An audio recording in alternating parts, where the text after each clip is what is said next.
Assalamualaikum warahmatullahi wabarakatuh. Teman-teman prodi saya yang berbahagia, marilah kita mulai kuliah ini dengan menyampaikan puji syukur kepada Allah Subhanahu wa taala atas berkat dan rahmatnya sehingga kita semuanya dapat berkumpul di dunia maya ini dalam keadaan sehat walafiat. Mudah-mudahan dengan terus kita bersyukur kepada Allah Subhanahu wa taala, Allah akan memberikan kita banyak kebaikan hidup daripada ketidakbaikannya. Amin ya rabbal alamin.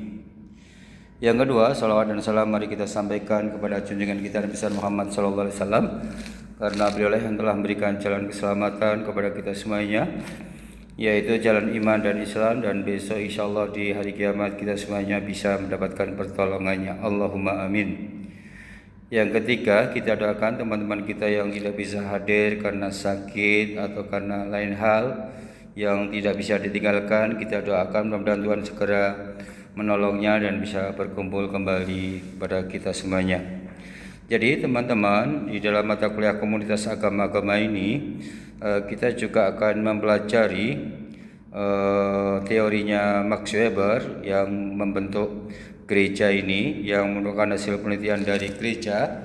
Di dalam bukunya The Protestant Ethic and the Spirit of Capitalism ini kita menemukan bahwa agama itu bisa mendorong munculnya kapitalisme seperti yang terjadi di gereja-gereja Protestan di dunia Barat. Dari penelitiannya Weber di bukunya The Protestant Ethic and the Spirit of Capitalism ini, kita bisa mengetahui bahwa doktrin agama itu mempengaruhi tindakan sosial individu di dalam masyarakat, di dalam interaksi sosial. Jadi Max Weber ini menarik ya, meskipun dia orang Jerman, tetapi ibunya seorang pendeta Protestan yang taat dan bapaknya seorang birokrat.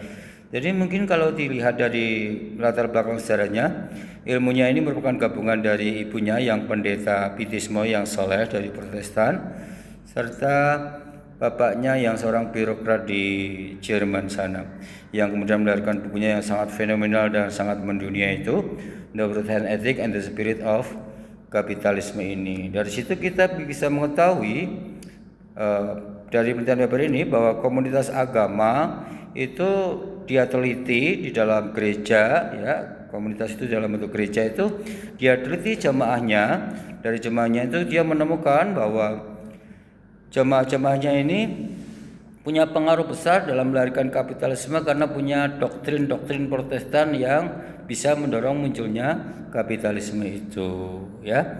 Doktrin-doktrin Protestan yang penting yang bisa mendorong munculnya kapitalisme itu adalah doktrin tentang keselamatan. Jadi di dalam pandangan Protestan Calvin, gereja Calvin, di dalam komunitas Calvin ini, orang yang akan diselamatkan oleh Tuhan itu orang yang mengikuti ajaran Tuhan, ya, ajaran Yesus itu, ajaran sunnah Yesus atau keselamatan Yesus itu. Jadi orang yang bisa melihat keselamatan Yesus, yang kemudian masuk surga di akhirat itu adalah orang yang di dunianya itu mau mengikuti sunnah-sunnah Yesus itu. Ya, sunnah Yesus yang kemudian menjadi doktrin etis Protestan itu adalah dua, yaitu hidup asketis dan bekerja keras. Hidup asketis membuat orang Kristen ini selalu hidup menjauhi kesenangan dunia, ya. Kristen gereja-gereja, orang komunitas gereja itu menjauhi kesenangan dunia, hidup zuhud, hidup selalu tirakat, puasa Senin Kemis dan sebagainya itu, atau apa gitu ya, kalau dalam istilah-istilah Eropa itu hidup asketis, ya, menjauhi kesenangan dunia, hidup wirai kalau dalam bahasa pesantren itu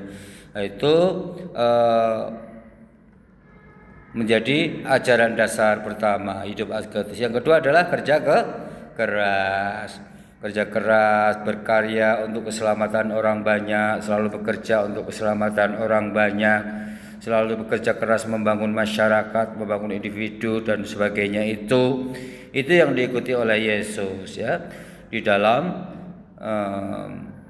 mengabarkan kekristenan di dunia Barat waktu itu. Jadi dua ajaran keselamatan ini, ya, yang mengikuti ajaran Yesus, yaitu Yesus yang hidup asketis, Lalu Yesus yang hidup kerja keras ini yang kemudian diamalkan oleh orang-orang Protestan, komunitas Protestan atau gereja-gereja Calvin inilah yang kemudian melahirkan kapitalisme itu. Kapitalismenya bagaimana kok bisa melahirkan kapitalisme? Ini terjadi rasionalisasi ajaran agama ya. Rasionalisasi penafsiran dari ajaran agama itu. Jadi kalau logikanya orang yang kerja keras itu pasti kan logikanya duitnya banyak ya. Duitnya banyak karena setiap kerja keras dia dapat bayaran, dapat duit banyak gitu ya. Karena dapat duit banyak maka duitnya terkumpul.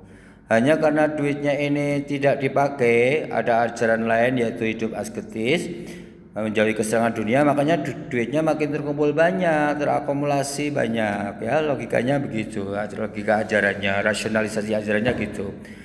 Jadi sudah kerja keras kan duitnya banyak, kalau modalnya banyak, gajinya besar.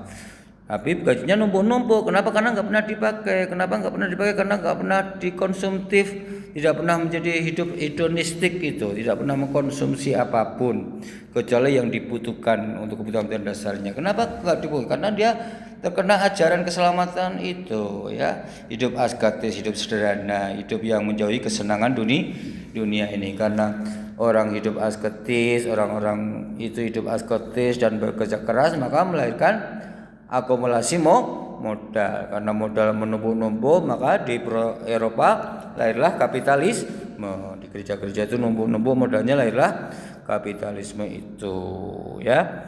Dari kapitalisme ini kita tahu bahwa kapitalisme itu lahir dari ajaran agama. Karena doktrin Protestan itu bersifat individual, maka mereka berlomba-lomba untuk kerja keras dan hidup asketis untuk memperoleh keselamatan di akhirat, keselamatan di alam sana, di alam non dunia sana, di kerajaan Tuhan sana. Nah, akibat dari doktrin kerja keras dan hidup asketis inilah yang menimbulkan kapitalisme. Jadi kapitalisme itu akibat dari doktrin ya, doktrin yang berorientasi akhirat tapi kemudian dirasionalisasi melahirkan kapitalisme, penumpukan modal. Dari penumpukan modal inilah revolusi industri di Eropa ya, muncullah pabrik-pabrik. Orang yang tadinya buat sabun hanya kebutuhan satu kampung karena modalnya banyak, maka kemudian dibikinlah pabrik untuk satu negara. Tadinya hanya 100 bikin sabun secara manual sehari, karena punya pabrik maka sehari bisa bikin 100.000, 1 juta. Bahkan di dalam industri pabrik ini bisa bikin sehari 5 juta sehingga pabriknya bisa diekspor ke negara lain. Itulah munculnya kapitalisme dari kekuatan modal yang diinvestasikan ke dalam industri.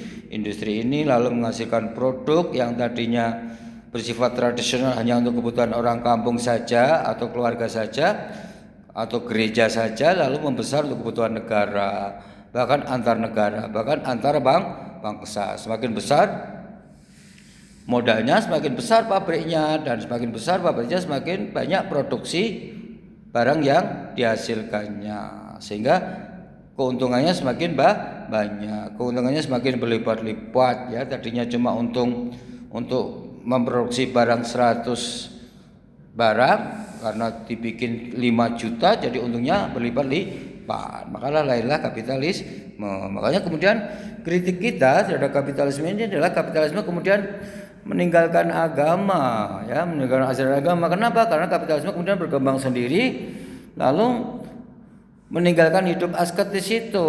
Justru kapitalisme mengajarkan hidup konsumtif. Orang memproduksi barang itu harus dikonsumsi, jangan tidak dipakai ya. Jangan malah tirakat terus atau hidup asketis menjadi kesenangan dunia. Nanti barang diproduksi untuk apa? Itu kapitalisme kemudian meninggalkan ajaran agama itu ya. Lalu kapitalisme prinsipnya jadi kerja keras dan hidup konsumtif gitu ya. Perkembangan kapitalisme selanjutnya yang kemudian meninggalkan agama itu kemudian kritik-kritik agamawan terhadap kapitalisme itu, yang kemudian oleh agamawan ya sudah, kapitalisme itu dijadikan mantel saja. Jadi kalau ada pertemuan formal, jadikan jas hujan gitu ya. Kita berdandan kapitalis boleh, tapi ketika ada mantel, ada jas hujan, ada forum-forum resmi itu. Saya kira itu penjelasan saya tentang munculnya kapitalisme di dalam komunitas gereja Protestan yang dibedah dari bukunya Max Weber yang berjudul The Protestant Ethic and the Spirit of Kapitalisme ini, yang lahir dari ajaran-ajaran kekristenan tentang keselamatan, salvation ini, yang bertumbuh pada dua tindakan Yesus, yaitu hidup asketis yang diperhatikan oleh Yesus dalam kehidupan sehari-hari di Yerusalem, dan kerja keras atau berkarya untuk keselamatan orang banyak, menolong orang miskin, menolong orang sakit dan sebagainya yang diperhatikan oleh Yesus. Ini kemudian dipraktekkan oleh pengikut-pengikut Calvinis di gereja-gereja Protestan di Jerman itu.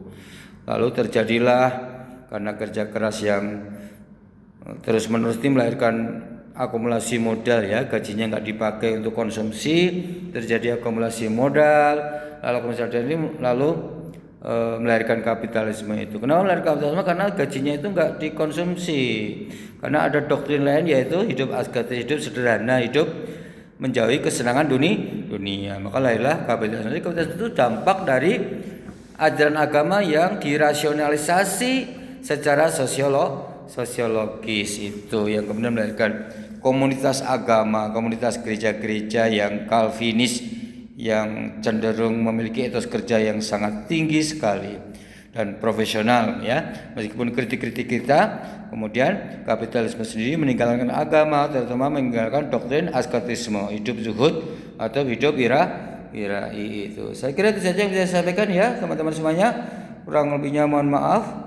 Terima kasih, dan bisa dilanjut di kesempatan lain, dan silakan kalian share cari di buku-buku maupun di internet. Terima kasih. Wassalamualaikum warahmatullahi wabarakatuh.